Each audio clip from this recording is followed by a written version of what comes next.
রামিসা ইস্যুতে মিরপুরে চলা বিক্ষোভের সময় এক রহস্যজনক গাড়ি জনতার ভিড়ের মধ্য দিয়ে চলে যাচ্ছিল। গাড়িতে ছিলেন মাত্র 2 জন, কিন্তু সঙ্গে 8 থেকে 10 জনকে নিয়ে যাওয়া হচ্ছিল। গাড়িতে থাকা কয়েকজনই বিক্ষোভকারীদের দেখে চিৎকার করতে থাকে যেন কিডন্যাপ হচ্ছে।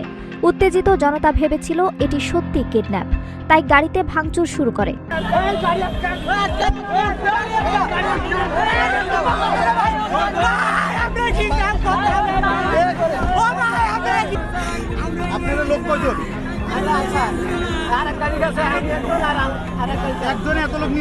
কিন্তু পরে পুলিশ যাচাই করে জানায় আসলেই তারা ভবঘুরে আসামি, যাদের বিভিন্ন থানা থেকে আশ্রয় কেন্দ্রে নেওয়া হচ্ছিল। শেষ পর্যন্ত পুলিশের নিরাপত্তায় গাড়ি ও আসামি উদ্ধার করা হয় এবং পরিস্থিতি নিয়ন্ত্রণে আসে। এখানে যারা আছে প্রায় 8-10 জন, তাদের সাথে আমি কথা বলছি। তারা বলছে আমরা আশ্রয় কেন্দ্র থেকে বিরোধ থানা থেকে আটক করে আশ্রয় কেন্দ্র দিয়েছে, ওখান থেকে এখন তাদের নির্দিষ্ট জায়গায় নিয়ে যাচ্ছে। গাড়ি চাবি পেয়েছে আমরা দেখছি ভাই, এটা দায়িত্ব আমাদের। যদি আসলে কিডন্যাপ হয়ে থাকে, অপহরণ হয়ে থাকে, আমাদের অসুবিধা নাই।